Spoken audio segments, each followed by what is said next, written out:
Hello, hello. Happy Tuesday to everyone. Hello, Meof. I started to say hello in the chat, but I like saying your name.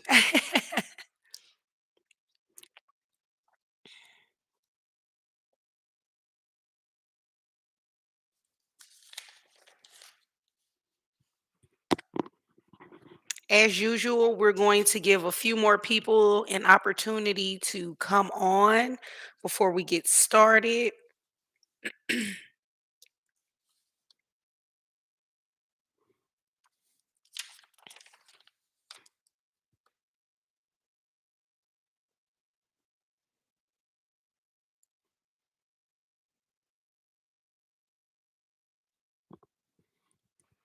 All right.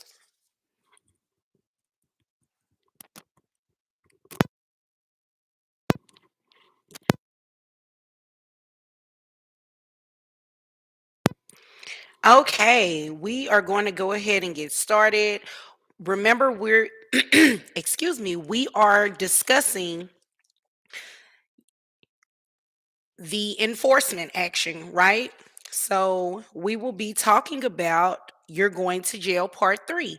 So, in my opinion, this is one of the most important parts of the enforcement discussion, right?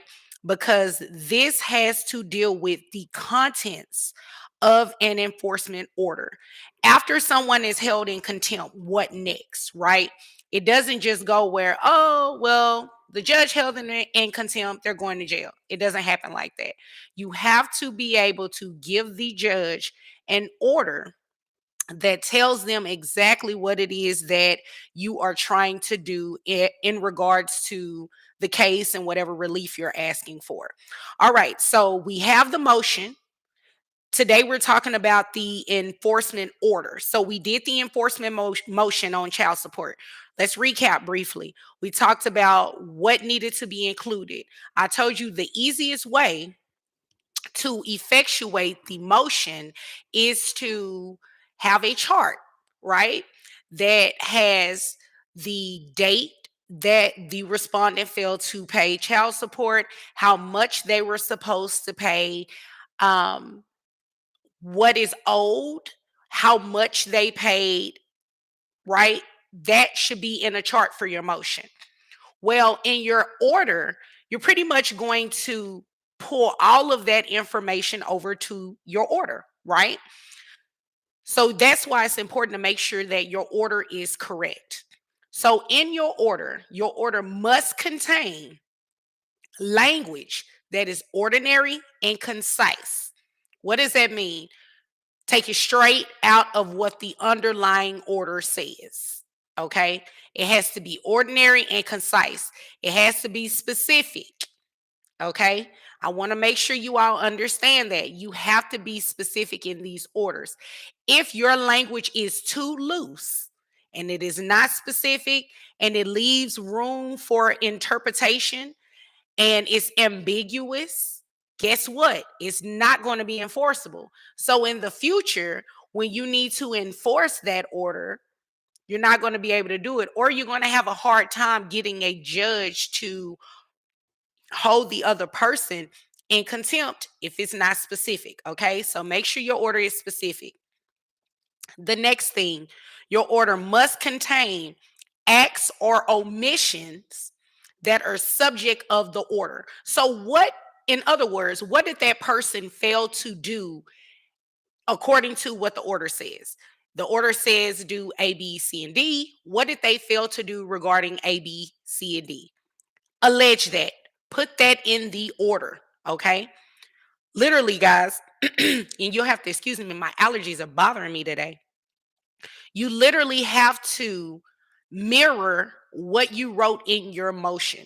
If you miss something, you miss a step, it's almost fatal. Okay. So that's why I'm really honing in on this. Make sure you take what you put from the motion and put it in the order. All right. The next thing in your order, you must state the manner of the non-compliance. Remember, we're talking about child support. What did the order say that the respondent was supposed to pay? How did the courts say that the child support payments were supposed to be made. How much was owed? How much have they paid? How much is still due? Right? Let's go back to that chart. That's the easiest way to do it. You literally plug your chart and you can copy and paste it in your document. Copy and paste it, the chart that you use in your motion, directly into your order. Okay. Just to make sure that you stay on track.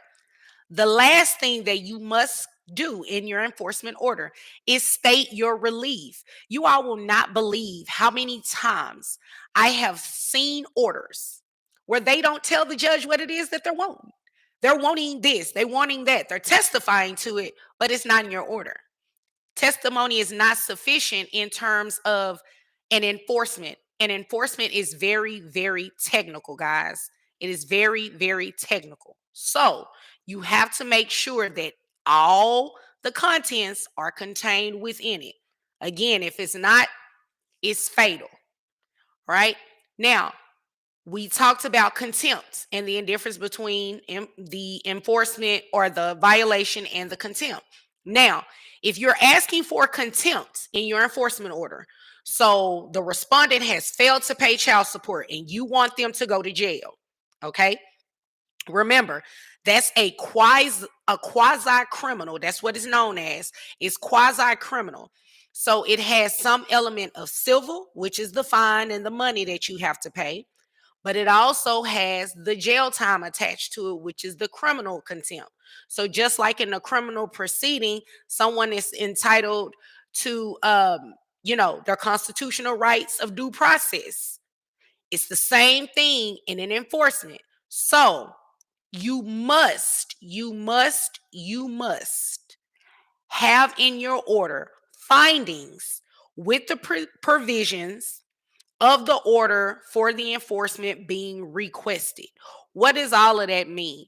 So you pretty much have to tell the court, well, you have to state in your order what the court's findings were. So normally when you see order language, it starts off with "it is ordered" in big, conspicuous, bold letters, right? It is ordered. The court finds as follows. So you have to make sure you state what the court found. If the court found that the respondent did not pay child support in the amount of $300 as ordered on December 7th, 2021, you put that. That's what you have to write. You have to stay, and it's every violation, guys. You can't just do one little boilerplate template for all the violations. You literally have to put each violation. If there are 63 violations, you have to allege 63 findings. If there are 2 allegations, you have to allege 2 findings. Okay. So you have to state what the findings are. You also have to put the date of each one of the violations. So as I just said, December 7th, 2021, make sure your date is included. All right. But you can avoid a lot of this mishap if you ensure that that chart I talked about, right, is put into the order, right? Another thing you have to do, if you're asking that the person is going to be put in jail, your order must give specific conditions about when the respondent may be released from jail, right? So if the court says you can't be released until you pay $1,500 toward the arrearages or something like that, your order must state that. Plain and simple. All of your relief, if you're asking for contempt, it must be in that order. Again, if it is not in your order, it is a fatal error, and there is a high likelihood you're not going to be able to enforce that order. Now, you may be able to do what's called a motion to clarify. The clarification will allow you to file it, ask the court to clarify what its ruling was, right? So that way you can make it more concise so it's enforceable. Why do I keep using that word enforceable? If your order is unenforceable, you can't put somebody in jail. You can't ask the court to hold them in contempt.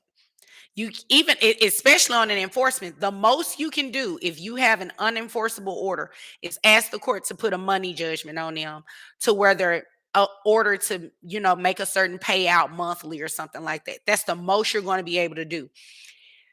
Depending on the respondent, that's not a deterrent, right? They're going to keep violating the order. If they don't feel like paying child support and they're not threatened with jail time or anything like that, what's going on that can make them stop doing it? That's why it's important that your order is enforceable. You want to be able to hold the other person accountable for violating the order. Why? Because you are also going to be held to the standard of following the order as well. So you want to make sure that it is an enforceable order. I talked about I talked with you all about attorney's fees. We've mentioned that if you hire an attorney and the respondent is found to have violated the court order by failing to pay child support, I'm going to read to you exactly what the code says. It says the court shall order. You notice I put emphasis on shall. It's not a may, it's not a can, it's not probably, it's not discretionary, y'all. If the court finds that the respondent has failed to pay child support, they are required to pay your reasonable and necessary attorney's fees and all of your court costs. Now, let's talk about that for a minute. You hire an attorney, the attorney charge you, let's say, $6,000. They bring their billing statements in court. They're able to prove it up. That's what we call prove it up, when we're putting on evidence to show the court how fees were incurred and what was paid out to us. You put that all on all that evidence, right? The court is two-pronged. You don't just get attorney's fees. That's not how it works. If it were that easy, we'd all be walking around here getting attorney's fees all the time, right? You have to show that the fees were reasonable and necessary. Now, there's case law out there that breaks down reasonable and necessary, but for the sake of time, just to give you an idea of what I mean by that, was it reasonable for you to file this motion in court? All of the fees and billing that your client incurred, was it reasonable for you to do all of that? Well, obviously, if someone isn't paying child support, you have to file a motion, right? So that's going to be a reasonable expense. When you think about reasonable, you think about the reasons that that motion is being brought to court. Is it necessary to keep somebody from violating the order? That's essentially what that boils down to. Were the expenses incurred reasonable and both necessary? The reason I say that is because I have seen situations, and it has happened to me personally, where the judge did not believe that I was entitled to all of the fees that I incurred. I totally disagree. However, when you're talking about judges and hearing different information, and they're absorbing essentially this evidence that you're putting on, they're looking for certain things. So if a judge doesn't feel like your fees were, although they may feel they were reasonable and necessary, but they don't necessarily believe that they're going to give you all of that, they can reduce what it is that you're asking for. So let's take that 6,000 number, for example. And I'll use that in my personal, one of my personal cases. I think my billing statement was like 6,500. The judge awarded me 4,500. I mean, I didn't necessarily agree with her, but for whatever reason, based on the testimony that was received from my client and what exchanges happened between them and the other parent, the court was like, okay, I'll take a couple of hours off for that and essentially reduce what I was entitled to, right? But the point is, I still receive fees. Even if the judge reduces your fees, you are still entitled to attorney's fees if you hire an attorney and the other person has been found to have violated that portion of the order that requires them to pay child support in this case. It also says all court costs. Anytime you file a motion for enforcement or a motion for anything, pretty much, there's a fee associated with it. So here in Texas, I think the motion for enforcement in Dallas County in particular, it varies from county to county. I want to say Dallas counties is like $50. So that's one cost, right? You have to pay to have the citation issued. The citation is that piece of paper that normally goes on the top of a lawsuit. When you're sued, it said, hey, you've been sued. You have so many days to respond. That's a citation. That's a fee. In Dallas County, is $8. You also have what's known as the order to appear. That's the order signed by the judge that tells the respondent the date and time that they have to show up and appear in court to defend that motion for enforcement. That's $8. You have to have that person served. I use a personal process server. So that's someone who can serve someone any time of the day except for Sundays. But Monday through Saturday is fair game. You can be served wherever you're at, home, work, your girlfriend's house. If you're at church on the weekend, if you are at an extended stay, you take your kids to the Gaylord Hotel, anything like that, you can be served. Pretty much anywhere you can be found, you can be served. That person has to be paid. The person that I hired, they charge $50 for the citation and $75 for the order to appear. So you add those totals together, that's $125. So that's another court cost that the person that is bringing the motion that paid for it, the movement, right? They will be entitled to receive back from the respondent. So keep that in mind. If you hire an attorney, your attorney must have the request for attorney's fees within the order and how much that they are requesting. All right. Reasonable and necessary attorney's fees, all court costs. Okay. This is also key to remember too. Fees and costs ordered under this subsection may be enforced by any means available for the enforcement of child support, including contempt. What does that mean? So essentially, the same way that you enforce an order for child support, the attorney can do it too with their fees. Yeah, you can be put in jail for violating a court order where you were ordered to pay attorney's fees because you violated an order. All right. So you all don't want to get into any mishap or anything like that with the violation of any order. All right. Now, you heard me mention we talked about jail time. Well, do all judges put people in jail for violating court orders? Absolutely not. Do they always put people in jail for violating the court order in failure to pay child support? Absolutely not. There is this option that's called community supervision. It may also be referred to as, or you can think of it as, a probationary period, right? I used to be a probation officer. So I had clients who would report to me weekly, monthly, however their conditions said they were supposed to report. And they had a number of conditions that I would give them and they had to follow, right? So it was certain things, some examples of conditions are, don't violate any laws of this state or any other state. Don't use any illegal drugs, including marijuana. Some people who had DWIs or DUIs, they were ordered not to consume any alcohol, those types of things. It was different conditions that they were ordered. Same thing applies here.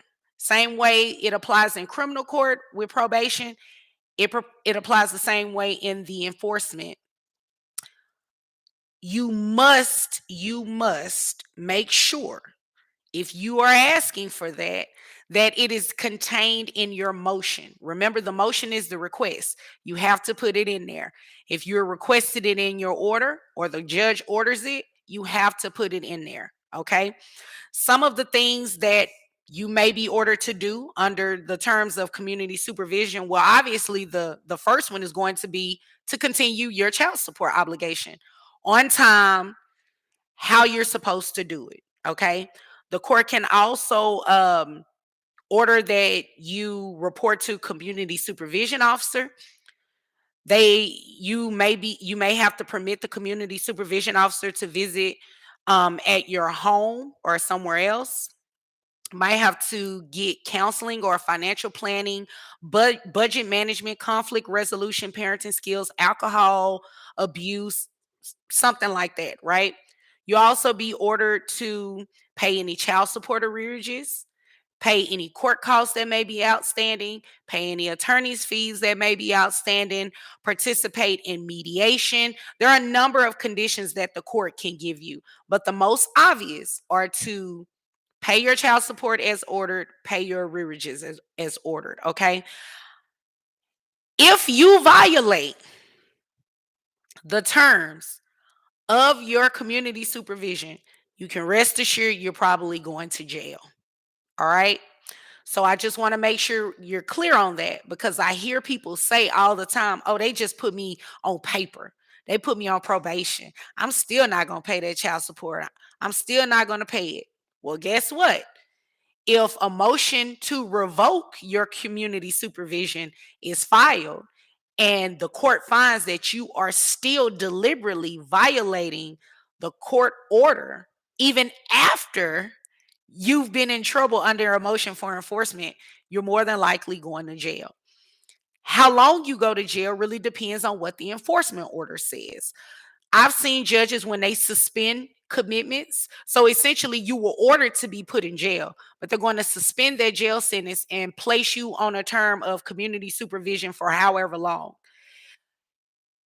With that suspended sentence, it'll tell you if you are, facing a motion to revoke, you may have to do 10 days or you may have to do 30 days or 180 days. That's what you're looking at on a revocation. So, 9 times out of 10, like I said, you may be facing jail time if you violate the enforcement order and you're under a term of community supervision. Don't do it. I can assure you it is not worth it. All right. I think that concludes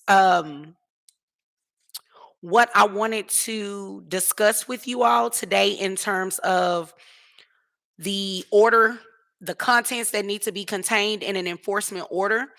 Something else I wanted to make sure that we're clear on. Remember, I mentioned if your order is unenforceable, you're going to have a judgment on you. Well, even if your order is enforceable, if you owe arrearages and there's a motion for enforcement pending for you to pay child support, the court will put that judgment on you. So whatever arrearages that you owe, it will be stated in the order how much that amount is and how much you pay every month. So example, you owe $3,000 in arrears as of December 7th, 2021. The court can order you to pay an additional $25 on that arrears until those arrears are paid off. You will pay that in addition to whatever your monthly child support obligation is. So if your child support obligation is already $400 a month, you pay $425 to cover the arrears until it's completely paid.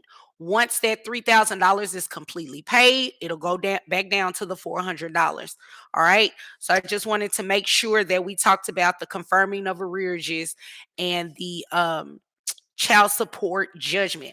Oh, one more thing I did remember I needed to talk to you all about: interest. Anytime you have a child support arrearage, there is interest attached to it. In the state of Texas, the Attorney General, that is the office that pretty much supervises all the child support cases within Texas. The Attorney General's office has a child support division. So they, well, not supervise, let's say monitor. They monitor all the child support cases. So there is a 6% interest that hits your arrearages every single month. All right. So for those of you that are like, man, there is no way that I can pay this, I can't get, on top of it, I can definitely understand how you feel because I felt the same way with student loans. It literally works the same way. It compounds interest. So every month that you're behind, you're getting compounded with interest at 6%. So I just want to make sure you understand that. If any of you or you know somebody that is in arrears, I highly encourage you to make sure that you are paying above what is owed. Because if you think about it, that $400, 6% interest every month, right? It adds up. So you're paying the minimum for, let's say, 425. You're not covering the interest on it. So you are pretty much in the hole from month to month unless you pay a big portion on top of the arrears to cover the arrears every month, or you pay a lump sum that will go towards the arrearages owed, and it'll kind of attack some of that interest. But I just want to let you all know that interest is real. um I've seen it get as high as, like, I think the most expensive one I seen was like $300 or $400 a month, because obviously this person owed a lot of money. So make sure that you're staying on top of your child support obligation, guys. It is not worth being in jail for. It is not. If you all remember, I told you I witnessed a court hearing going on where, in that case, the mother was sentenced to go to jail for violating a court order right before Thanksgiving. She was ordered to return to court after Thanksgiving to turn herself in. Could you imagine that? Come off a holiday and then have to go turn yourself into jail because you failed to do something that you were ordered to do? It's not worth it, guys. I can assure you it is not worth it. Um, it's just not worth it. Don't do it. Whatever you can do to avoid the arrearages, do that. If you can have family members of someone that can loan you the money so you can pay your child support down or even pay it off, I would highly encourage you to do that. It is just not worth your freedom. So that's all I have on my discussion. Let's get right into the questions here. You obviously came here to waste my time, sips tea. Yeah, I love that. I love that. Fire Flame, excited about today's discussion. Me too. Me too. I told you I'm always excited to come on here and talk to you all. Talk about single fathers and their rights and lack thereof. Why does the AG counsel back child support for men to get?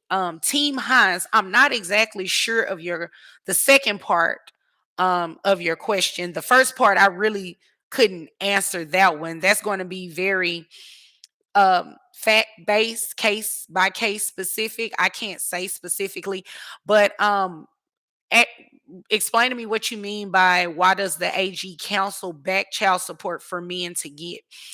Um let's see. It is order, it is further ordered. That is right. That is the language that is contained in the order. How can you be ordered to pay child support in two different counties?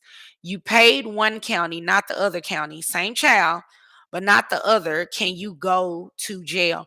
Honestly, Fire Flame, I've never seen child support ordered in two different counties.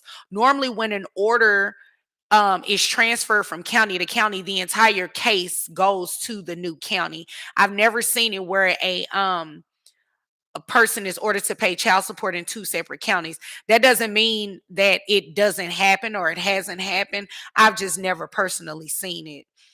My daughter dad is in a different state and on child support, but they said because we're not in the same state. Okay, Tabitha, finish your thought for me.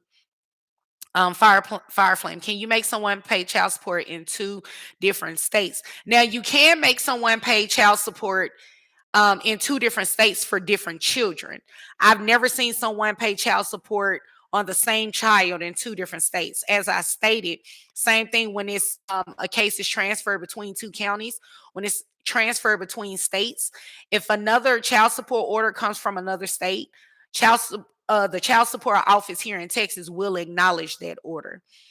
Um, you can be ordered to pay for the other person attorney's fees if you are requesting visitation. Yes, and we're going to get to visitation next about the order, the contents of an order. I can file my fee schedule and just invoice all parties making claims against me. Not really sure what you mean by that, Seth. Fireflame, if you're ordered to pay, but there was never an amount given, Do you still have to pay when ordered to pay attorney's fees? What can be done? If you're ordered to pay child support, if there is an order for you to pay child support, it must state how much child support is owed. If it doesn't state how much child support is owed, then that order is going to have to be clarified to tell you exactly what is owed and how you need to pay it. The arrears can be taken from unemployment checks, income tax, etc. Correct? Meow away, Wolf. This is a great question. Yes, it can. I've actually seen someone's unemployment check, income tax check, even a settlement check from them having an accident get intercepted from the failure to pay child support, and it goes to the other parent to knock down those arrears, if not to pay them all off. If you had an order put in place in 2008 and bio dad stopped paying in 2001, is he still responsible for the missed payments even if the youngest has turned 18? Absolutely. He is still responsible for those arrearages. What's the longest someone can serve in jail for failure to pay child support? Chris, that is an excellent question. You it really depends, right? So it's kind of a tricky question because it's 180 days per violation, right? But I've never seen someone just go to jail that long. It's really discretionary based on the judge. But I know it's, up to 180 days per violation. Hey, Vonda, how do I find a document for an order of writ of habeas corpus in the state of Texas? If you Google, I think it's Texas Law Forms. I believe that's the website, or play around with that.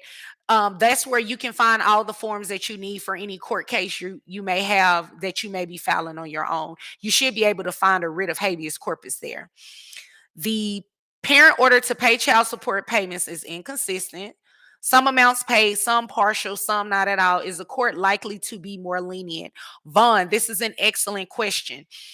It really depends on your judge. I will say that some judges, if you're in there more than once for a motion for enforcement and they catch on to the game that you're inconsistent, then at the time something is filed, you want to start following the order. I've seen some judges, place a person on community supervision, if not in jail for that.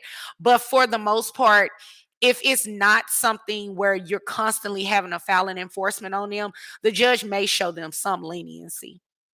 But thank you for that question. That was an excellent question. How is child support calculated when working a W 2 job and owning real estate with mortgages? Does it matter how long the properties have been owned? This is a great question. And I don't remember if everybody here in the chat was here on last week when we talked, or maybe the week before. But in an effort to make sure that I address everyone's questions that may be related to today, I'm not going to touch on those specific questions. Now, when we have a session where we're talking about child support and how is the money is calculated and the different ways or methods you want to go about getting that calculation, we'll discuss it at that time. Can you be arrested for overpaying child support? The reason I ask is because there was a case in Houston where a father was jailed for that. DeAndre, I vaguely remember that question, but it was something else going on as to why he went to jail. I don't think it was the overpayment within itself. There was another reason or something behind that. But to answer your question, no, you cannot be jailed for overpaying child support. You actually will receive a credit in what the Attorney General's office calls the future pay.